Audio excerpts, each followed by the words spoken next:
한 주 동안의 주요 뉴스를 살펴보는 소셜 브리핑 크리스천을 위한 세상복입니다. 코로나19로 문을 닫았던 서울 어린이집이 18일부터 문을 엽니다. 지난 2월에 휴원 명령을 내린 지 175일 만인데요. 서울뿐 아니라 경기도와 인천광역시의 어린이집도 문을 열 예정입니다.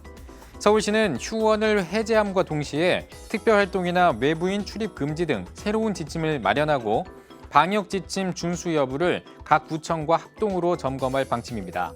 서울시 김수덕 보육 담당관은 안심하고 아이들을 어린이집에 보낼 수 있도록 방역을 철저히 하겠다고 전했습니다. 국무총리실이 휴가철 코로나19 감염을 막기 위해 방역수칙 생활화를 당부했습니다. 국무총리실은 코로나19 중앙재난안전대책본부 회의에서 이번 휴가철이 새로운 변수가 될 우려가 있다며 휴가철에 코로나19를 얼마나 잘 억제하느냐가 앞으로 방역의 향방을 가늠하는 시험대가 될 것이라고 전했습니다. 또 재입국, 장기 체류 외국인을 대상으로 한 자가격리 관리가 더욱 정교해질 필요가 있다며 법무부와 행정안전부 등 관계부처와 지자체는 추가 격리시설 확보 등 후속 조치에 만전을 기해달라고 덧붙였습니다.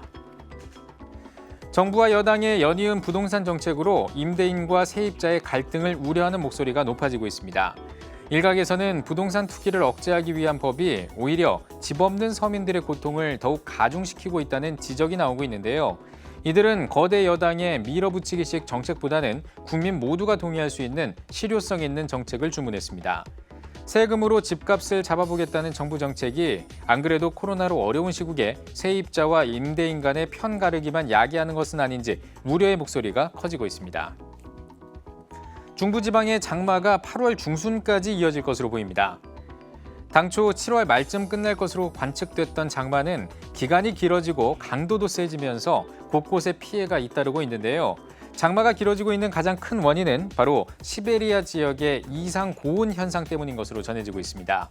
시베리아 지역의 이상 고온 현상이 중위도 기압 배치를 바꾸면서 한반도에 영향을 미치고 있는 건데요. 환경부와 기상청은 한반도의 단기 온난화로 폭염, 여름 일수 등 고온 관련 극한 지수는 증가하는 한편 강수량의 변동성이 증가하면서 호우와 같은 극한 강수 현상이 빈번해질 것이라고 전망했습니다.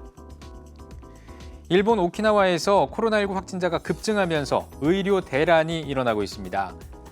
오키나와현은 감염자가 크게 늘면서 병상 이용률이 130%로 급증해 140명이 넘는 환자들이 입원하지 못하고 있는 상황인데요. 오키나와현은 경증 환자들에게 자택에서 요양해달라고 발표하는 한편 일손 부족이 심해지고 있어서 간호사나 보건사 경험이 있는 사람들에게 현장 복귀를 요청한 상태입니다. 인도가 정규 교육과정의 제2 외국어 과목으로 한국어를 채택했습니다. 인도 정부는 새 교육 정책을 통해 한국어와 태국어, 포르투갈어 등을 제2 외국어 권장 과목 명단에 새로 편입했는데요.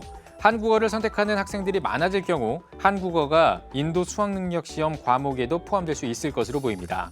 주 인도 한국대사관과 한국문화원은 한국어 교원 양성 과정을 통해 인도인 한국어 교사를 각급 학교에 파견할 계획입니다.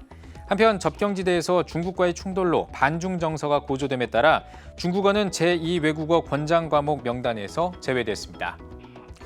지금까지 소셜 브리핑 크리스천을 위한 세상복이었습니다.